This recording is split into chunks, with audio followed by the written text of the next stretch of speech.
اور جو کہ براہ راست جو ان کی حکومت نے ہمیں کچھ پروجیکٹ گفٹ کیے تھے نا، جس کے اندر ملتان سکر موٹر وے بھی شامل تھی، یہ چائنیز گورنمنٹ نے کہا تھا کہ یہ آپ ہماری طرف سے گفٹ لے لیں۔ یہ پریزیڈنٹ جی نے، اگر آپ کو پتا ہو تو، جب سی پیک کا افتتاح کیا تھا تو انہوں نے کہا تھا کہ یہ چینی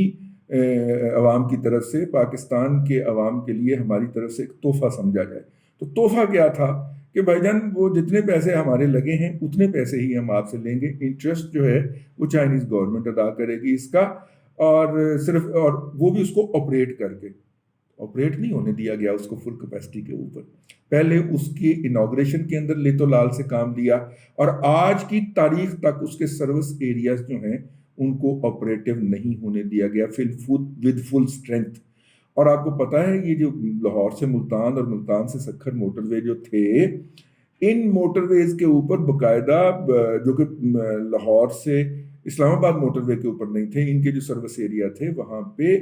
ریزیڈنٹس کے لیے ہوٹل اور کمرے بھی جو تھے وہ بھی رکھے گئے تھے، کہ جہاں اگر آپ کو درمیان میں ڈرائیو کرتے ہوئے آپ کا دل کر رہا ہے کہ کچھ میں ریسٹ کر لوں تو آپ وہاں پہ چیک ان ہوں، کمرہ کرائے پہ لیں اور وہاں پہ ریسٹ کر لیں۔ یہ بڑی ضرورت تھی اسلام آباد موٹر وے، اسلام آباد لاہور اسلام آباد موٹر وے کی، یا لاہور پشاور ہو گیا ہوا ہے اب تو خیر اس ضرورت کو بھی مد نظر رکھا گیا۔ اب ان پروجیکٹس کے بارے میں جس نے بدزبانی کی، اور وہ یہ سارے، اچھا یہ جو انہوں نے ہمیں سہولتیں دی تھی، آخری بات کر لوں اس موضوع پہ، انہوں نے جو ہمیں سہولتیں دی تھی انہوں نے کیا کسی نے دسنا نہیں، یہ ਭਰਾਵਾਂ ਦੀ ਗੱਲ ਹੈਗੀ ਹੈ، ਇਹ ਯਾਰਾਂ ਦੀ ਗੱਲ ਹੈਗੀ ہے، ਇਹ ਕਿਸੇ ਨੂੰ ਦੱਸਣੀ نہیں کسی نے۔ اور اس حکومت نے آتے ہی وہ سارے ڈاکومنٹ جو تھے وہ نہ صرف کے پبلک کیے بلکہ آئی ایم ایف کے حوالے کیے، اور آئی ایم ایف کا مطلب ہے امریکہ، اور امریکہ تو آپ کو پتہ ہے کہ سی پیک کے خلاف ہے، اور وہ اس بات کی خواہش کا اظہار بھی کرتا رہا کہ پاکستان اس منصوبے پہ نظر ثانی کرے۔ اور پھر جو ایلس جو تھی وہ ان کی ایک، اگر آپ کو یاد ہو، اسسٹنٹ سیکرٹری آف اسٹیٹ، جو وہ سی پیک کے خلاف بکواس کیا کرتی تھی، وہ ساری کی ساری بکواس مہاتما اور اس کے چموڑا جات جو تھے وہ دہرایا کرتے تھے۔ تو خیر کہنے کا مطلب یہ تھا کہ یہ اتنا زیادہ انہوں نے سی پیک کو اور سی پیک کے ذریعے چائنیز گورنمنٹ کو جو رگیدا، اب مجھے ہوائیں بتا رہی ہیں اسلام آباد کی، اور کچھ فضاؤں نے بتایا ہے، اور کچھ جو ہیں ان ہواؤں اور فضاؤں کے اندر پھرنے والی جو آسمانی مخلوق ہوتی ہے، انہوں نے کہا کہ سنا تو ہم نے بھی ہے۔ تو چائنیز خواہش یہ ہے جی کہ مراد سعید صاحب کو جیل میں ٹکا جائے۔ تو اس کا مطلب یہ ہے، مطلب کسی جگہ پہ کسی لیول پہ اس خواہش کا ایسے بڑے دبے لفظوں میں بالواسطہ طور پہ ہوا ہے کہ دیکھیں پھر جنہوں نے ترقی کا راستہ روکا ہے ان کی جگہ کون سی ہوتی ہے، ٹھیک ہے۔ ہمارے ہاں تو انہوں نے کہا کہ وہ ڈھازو ہوتا ہے، لیکن آپ دیکھ لیں آپ نے کیا کرنا ہے کہ تاکہ آئندہ کسی کو اس ملک میں چلنے والے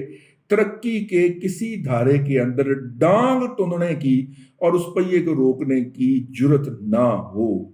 یہ ہے جی وہ کہانی جو مجھ تک پہنچی تھی اور میں نے آپ کو سنانی تھی کہ کہا گیا ہے۔ تو اس لیے اب رانا ثناء اللہ صاحب جو ہیں، آپ کو پتہ شہباز سپیڈ جو ہے وہ تو سی پیک کے بارے میں بڑے سینسٹیو ہیں، اور انہوں نے سعودی عرب کے بعد دوسرا دورہ جو ہے وہ چین کا کرنا ہے۔ اب کابینہ ان کی مکمل ہو گئی، آج اس پہ بھی ہم ایک الگ سے ولاگ کرنے جا رہے ہیں۔ کابینہ مکمل ہو گئی ہے جی، اس کے بعد انہوں نے جس دورے پہ جانا ہے اس کا نام ہے چائنا۔ تو اس کا مطلب ہے کہ اس سے پہلے مراد سعید صاحب نے جو ہے وہ کہیں پہ محفوظ کیے جانا، ٹھیک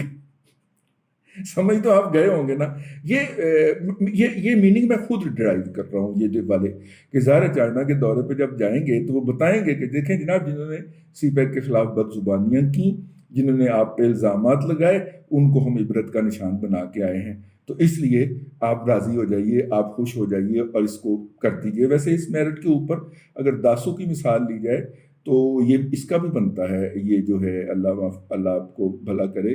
یہ جو ہے فواد چودھری کا بھی بنتا ہے، ٹھیک ہے۔ جس طرح اس نے غیر ضروری طور پہ اس کے اوپر منہ ماری کی تھی اور پھر چائنا کو اس کے اوپر کرنا پڑنا تھا،